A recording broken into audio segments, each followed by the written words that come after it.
step in learning how to write a newspaper article is to learn how to include quotes. So journalists will often interview people, like people who have witnessed an event or people who are experts on a topic that they're writing about, and there are two ways that we can include that information in an article. The first one is to summarize what they said using indirect or reported speech. So for example, Katie Smith, who works at the museum, told us that this fossil will now be the oldest one on display. So that's when you're summarizing what the person has said. It doesn't have to be in quotation marks because you're not quoting what they said word for word.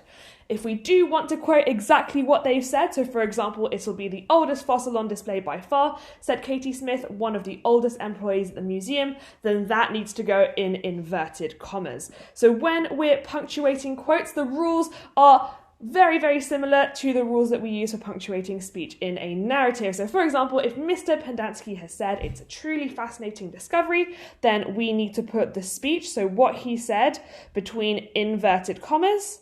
We need to add some punctuation at the end of what the person has said. We don't put full stops here. We put either a comma, an exclamation mark, or a question mark. And then we have a reported clause that tells us who said it.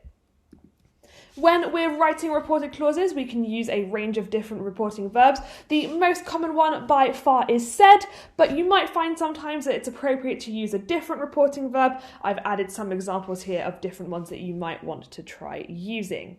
In news articles, we can add a little bit more information about the person who said the quote. So it's helpful for readers to know who said it and who they are, a little bit more about who they are, maybe what their job is or why it's important that we're hearing from them. So Brian, a regular user of the A14, said, "I can't believe we found something so old. I reckon there are lots more things waiting to be dug up." There, if we just said, Brian said, "I can't believe we found something so old," the readers don't really know who we're speaking to or why it's important that we have their opinion on this. So we can add some commas here and add some extra information about who that person is. You'll also notice in this sentence, I've put the reported clause at the start before the quote. That's something that you can experiment with as you're writing today. Here's another example. Coin expert Julian Belcher of Headland Infrastructure remarked Roman emperors were very keen to mint coins. Laelianus reigned for just 2 months, which is barely enough time to do so.